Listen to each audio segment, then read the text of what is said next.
দোয়া কবুলের 5টা শর্ত বলে আজকের আলোচনা শেষ। 1 নম্বর শর্ত, ইউর ইনকাম শুড বি হালাল। হারাম খাইয়া দোয়া করলে কবুল হবে না, ঠিক কিনা? কোটি কোটি টাকা কামাইছে, মসজিদ বানাই দিছে, 1000 কোটি টাকা দিয়ে এতিমখানা, কোনো লাভ হইছে? কোনো লাভ হয় নাই।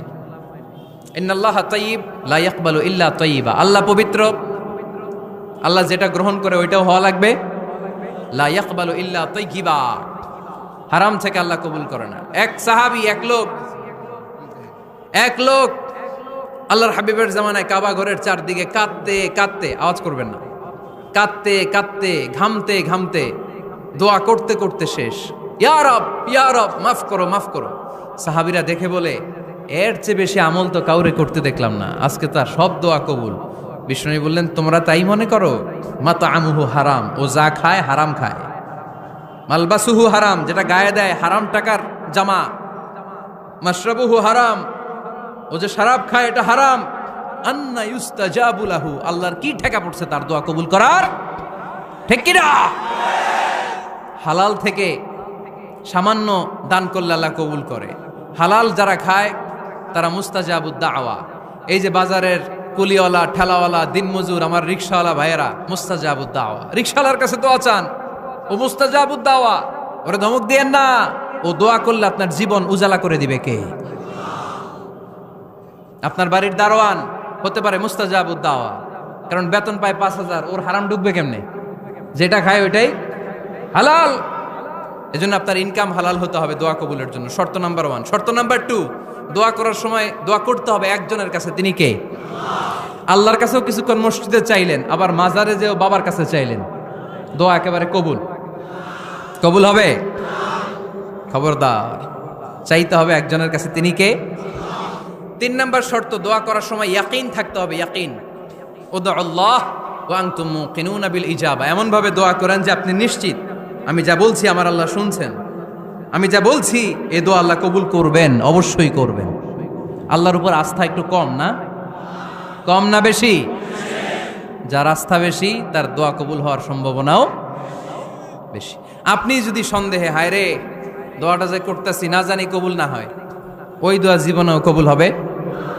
উদউ আল্লাহ ওয়া আনতুম মুকিনুনা বিল ইজাবা, এমন ভাবে আল্লাহর কাছে চাও যে তুমি নিশ্চিত কবুল হয়ে যাবে। 4 নাম্বার শর্ত, আল্লাহর হাবিবের উপর দুরূদ পড়া। পড়েন সাল্লাল্লাহু আলাইহি ওয়াসাল্লাম। আল্লাহর হাবিবের উপর দুরূদ পড়তে হবে দোয়া শুরুতে, মাঝে কিংবা শেষে। যদি আল্লাহর হাবিবের উপর দুরূদ না পড়েন, ওই দোয়া কবুল হবে। কুল্লু দুআইন মাহজুব মাওকুফ বাইনাস সামাই ওয়াল আরদ হাত্তা ইউসাল্লা আলাইয়া। আল্লাহর হাবিব বলেন, জীবনে যত দোয়া করছো আমার উপর দুরূদ না পড়লে আকাশ জমিনের মাঝখানে এটা পেন্ডিং হয়ে থাকে। কি হয়ে থাকে? সবাই বলেন। পেন্ডিং শব্দটা কি আপনাদের কাছে অপরিচিত নাকি? মেসেজ করছেন বন্ধুরে, মোবাইলে টাকা নেই, মেসেজটা কি হয়ে থাকে? পেন্ডিং। তো দোয়া করছেন, দুরূদ পড়েন নাই, পেন্ডিং। আজকে রাত্রে যে ইচ্ছা মতো আল্লাহর হাবিবের উপর দুরূদ পাঠায় দিবেন, যত দোয়া পেন্ডিং হয়ে আছে সব আরশে উঠায় দিবে কে? দোয়া কবুলের সর্বশেষ শর্ত হচ্ছে মুওয়াফাকাতুদ দোয়া বিদ-দাওয়া। দোয়ার সাথে দাওয়া লাগবে। দোয়ার সাথে সবাই বলেন, দোয়ার সাথে কি লাগবে? দাওয়া। দোয়া করলেন, আল্লাহ পরীক্ষায় ফার্স্ট হওয়ার তৌফিক দান করো, লেখাপড়ার সাথে কোনো খবর নাই, একেবারে ফার্স্ট হয়ে যাবেন। অনেক সময় মাহফিল শেষে অনেক বাবারা কলম নিয়ে আসে আমার কাছে। আমি বললাম, ঘটনা কি? কলম হাদিয়া দিবেন নাকি? কয় না হুজুর। তো কি? বলে, এটা পড়ায় দেন। পড়ায় দেবো মানে? আমার ছেলের পরীক্ষা, আপনার এই ফু দেওয়া কলম দিয়ে পরীক্ষা দিলে গোল্ডেন A+। আমি কই, পড়াশোনা না করলে ডবল 0, ঠিক কিনা? আগে পড়াশোনা করতে হবে, তারপর দোয়া চাইলে ওই দোয়ায় কাজ হবে, ঠিক কিনা? এটাই ইসলাম। অসুস্থ, আপনি যদি শুধু দোয়া চান সুস্থ হবেন? চিকিৎসা করা সুন্নাহ। যেই রোগ হয়েছে ওই রোগের চিকিৎসা নেওয়া কি সুন্নাহ। আল্লাহর হাবিব অসুস্থ হলে চিকিৎসা নিতেন। হাতে একবার বিচ্ছু কামড় দিল আল্লাহর হাবিবের আঙ্গুলে, তিনি রেগে গেলেন, ব্যথা পেলেন, আর বিচ্ছুরে বললেন, আরে বিচ্ছু, মানুষও চিনোস না, নবীও চিনোস না, কোথায় কামড় দিতে হবে এটাও জানোস না। কিন্তু কামড় যখন দিয়ে ফেলছে, বিশ্বনবী ব্যথা পাচ্ছেন। বিশ্বনবী সূরা ইখলাস পড়ে, ফাতিহা পড়ে ফু দিতে লাগলেন। আর আম্মা জান আয়েশাকে বললেন, লবণের পানি গরম দিয়ে ঢালতে থাকো, আম্মা জান আয়েশা লবণের পানি আনলেন। লবণের গরম পানির ভেতরে সোডিয়াম ক্লোরাইড আছে, ন্যাচারাল পেইন কিলার, ব্যথা নাশ করে। আম্মা জান আয়েশা গড়গড় করে লবণের পানি ঢালতে লাগলেন। আল্লাহর হাবিব কোরআন পরে ফু দিতে লাগলেন। পানি ঢালা শেষ, গড়গড় করে লবণের পানি ঢালা শেষ, বিশ্বনবীর দোয়া পড়া শেষ, এর মধ্যে আঙ্গুলের ব্যথাও শেষ। কারণ দুইটার সমন্বয় হয়েছে, দোয়াও আছে দাওয়াও। এক যুবক হুজুরের কাছে দোয়া চাইছে, হুজুর দোয়া করেন আল্লাহ যেন আমার একটা ছেলে দেয়। কি দেয়?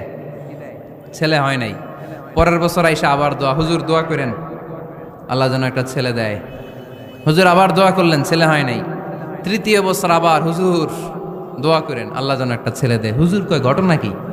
এদিকে আসো বাবা, তুমি কি বিয়ে করছো? কয় না, বিয়া তো করি নাই। তো বিয়া না করলে তোর ছেলে হবে কেমনে? আগে তো বিয়ের পর্বটা সার বাবা, তারপরে না আল্লাহ তোকে সন্তান দেবে, ঠিক কিনা? এজন্য দোয়ার সাথে দাওয়ার দরকার আছে না নাই?